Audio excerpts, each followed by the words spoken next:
আসসালামু আলাইকুম প্রিয় শিক্ষার্থী, শাহিন শিক্ষা পরিবার অনলাইন ক্লাসে আবারও তোমাদেরকে স্বাগত জানাচ্ছি।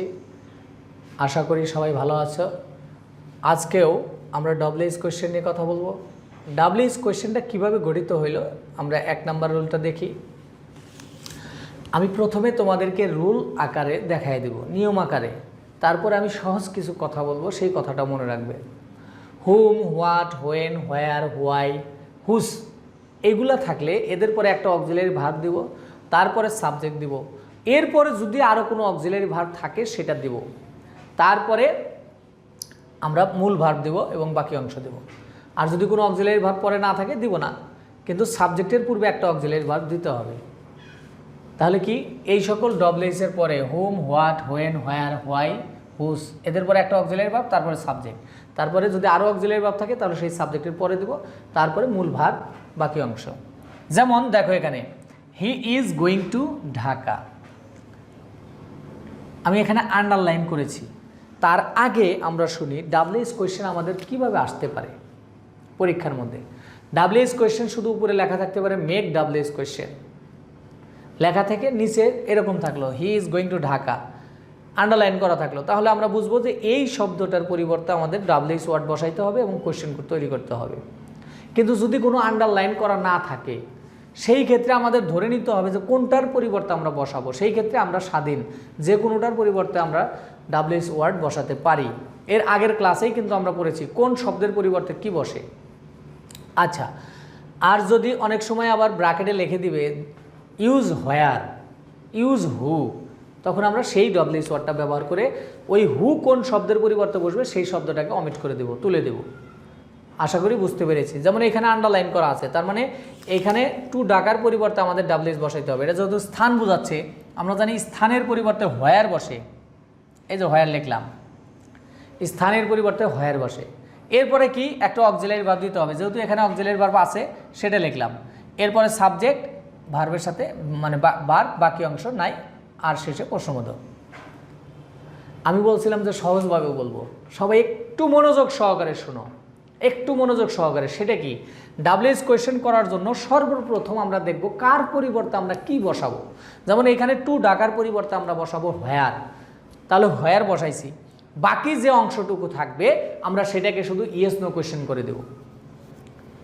এই নিয়মের ক্ষেত্রে শুধু কোন ডব্লিউএইচের পরিবর্তে কি বসবে সেটা আমরা, যেমন এখানে টু ডাকার পরিবর্তে আমরা হোয়ার লিখছি, হোয়ার, আর বাকি কি আছে হি ইজ গোয়িং, তাহলে এটাকে আমরা ইয়েস নো কোয়েশ্চেন করে দেই।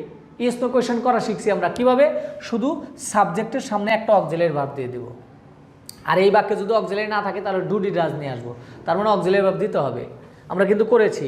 তাহলে শুধু একটা অক্সিলারি ভার্ব সাবজেক্টের সামনে দেব।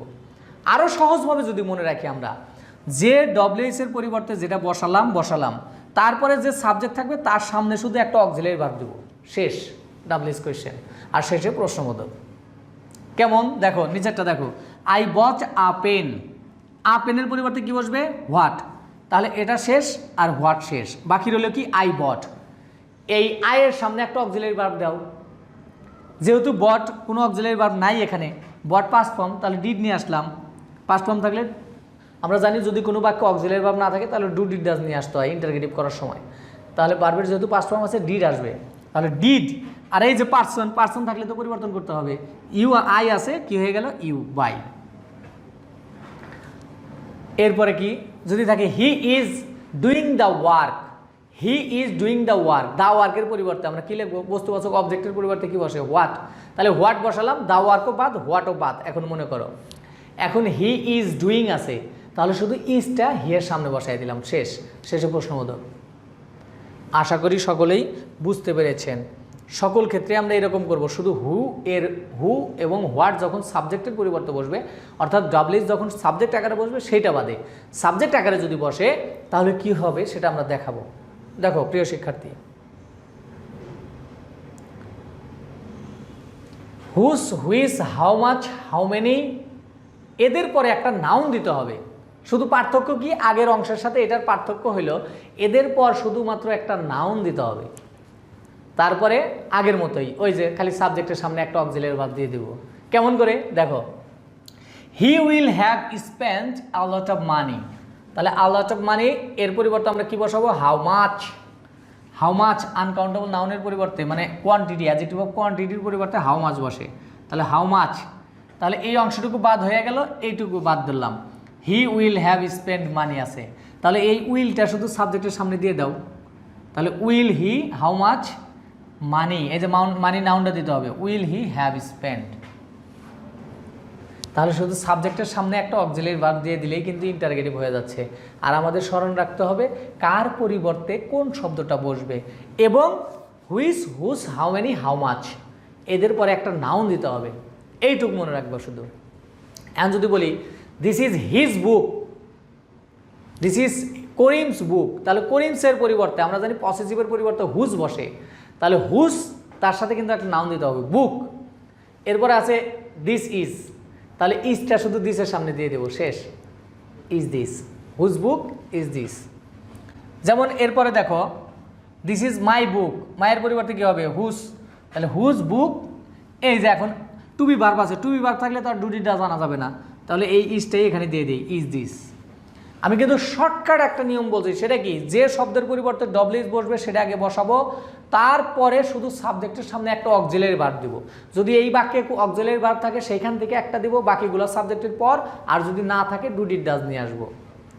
আর হুইচ, হুস, হাউ মেনি, হাউ মাচ, এই চারটার পরে কি দিতে হবে? একটা নাউন দিতে হবে, এটাই পার্থক্য।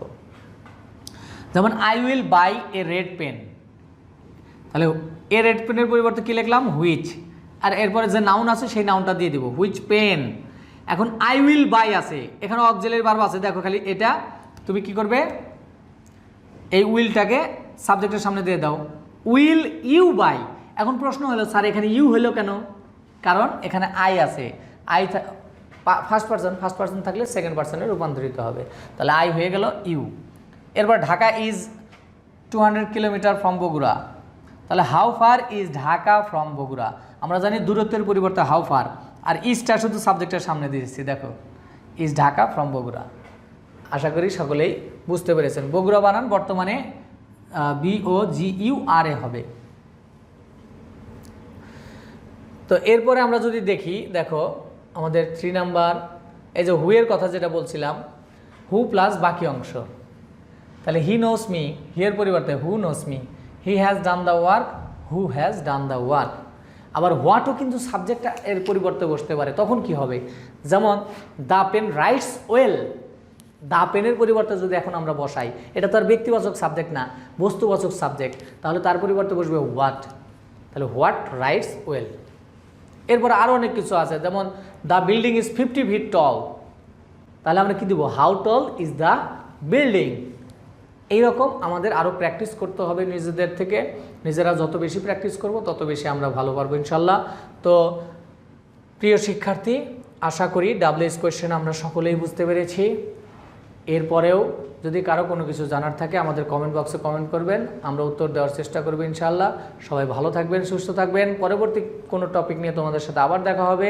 আর আমাদের চ্যানেলটি অবশ্যই সাবস্ক্রাইব করবে, যাতে যখন যে ভিডিওটা আপলোড হয় সাথে সাথে তুমি পেতে পারো। ধন্যবাদ সবাইকে, আসসালামু আলাইকুম।